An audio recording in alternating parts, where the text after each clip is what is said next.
Okay, we're making focaccia bread, and look at this baby. It's about ready to bust right out of its bowl. So, usually when you make focaccia, it's because you overproofed your regular sourdough bread, and it's about the only thing that you can do with it because you can't shape it. But today I am making focaccia on purpose because we really like it for sandwich bread on the weekends. And so the recipe's on the blog. It's, the basic sourdough recipe. I've added a little bit more water to it so that it's really fluid. You'll see that there are tons of bubbles all over the place. And now we're going to put it in this pan and we're going to do some dimpling. So the first thing that we're going to do is we're going to coat the pan liberally with olive oil. And you want to go all the way up the sides as well as all over the bottom.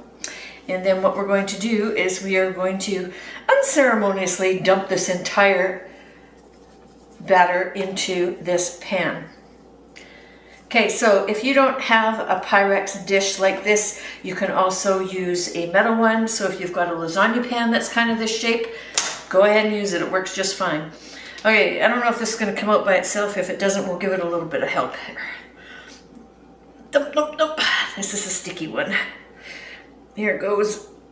Come on, baby. Be good. You're on camera. Here we go. This dough is so fun to play with. Okay, there we go. All right. Move that out of the way. What you want to do is we need to incorporate some of the cheese. And there's two ways that you can do this. This is shredded mozzarella. You can add it on your second and third stretch and folds if you want to. I actually prefer to do it at this stage when I'm going to do some dimpling. So I'm simply going to oil up my fingers and we're going to stretch the bread out, trying to get it as even as we can throughout the pan. Okay. And as we do our dimpling, it's going to help stretch and move it around as well. So you want about 200 grams of shredded cheese. There's obviously more than that in here. I'm a believer that there is never too much cheese in any kind of bread, so put as much as you like. And we're going to be adding pesto to this, to the second stage. It has a lot of Parmesan cheese in it, but it's also nice to add some Parmesan cheese if you want to this as well. And so this is dimpling. You're just going to take your fingers and you're going to press it into the bread. It's fun. It's like making mud pies when you were little. And you're just going to distribute it. What you're also doing is you're banging a whole bunch of the air bubbles out of it, which is fine because the next step is let it sit for 5 hours and ferment again, and it's going to grow back up again. And all with your wild yeast from your sourdough. So this leaves a large percentage of the cheese on top. If you prefer to have your cheese all the way through, then add it when you're doing your stretch and fold. We like the crispy, gooey goodness of it sitting on top while it's baking.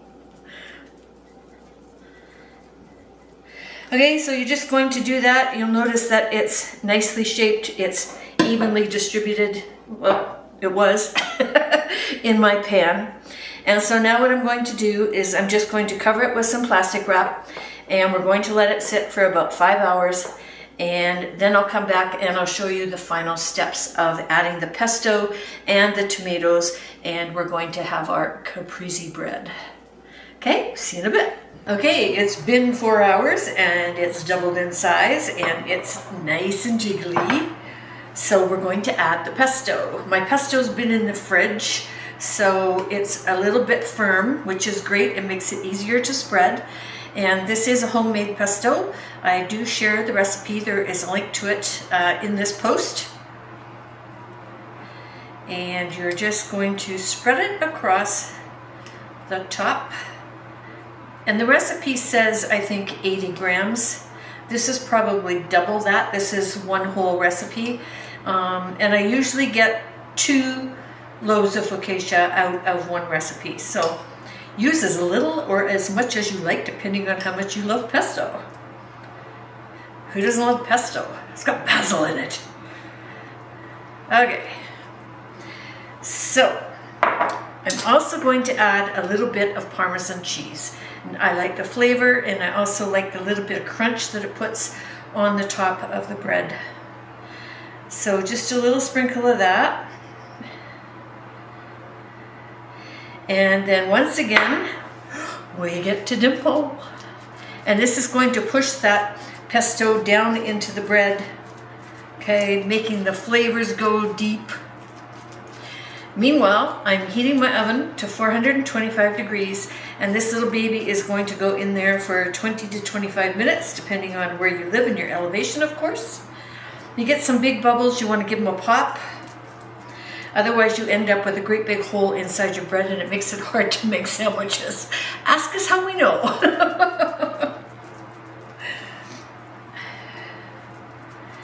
Okay, I love playing with this bread, and it smells so good. Finally, I have 6 cherry tomatoes that I have cut in half, and this is the caprese part of the recipe. The mozzarella cheese and the tomatoes.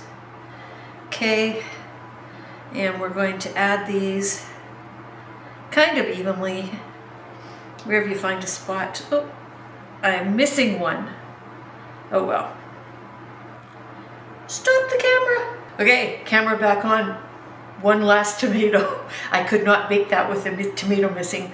Okay, this is again going to go into the oven, and I'll come back and show you what it looks like when it's all cooked. Bye. And here we go. Here's the finished bread. Isn't it beautiful? It smells so good. And it's, oh, I can't wait to cut into it. I don't know if you're going to be able to see this or not, but check out all the nice bubbles on the bottom as well.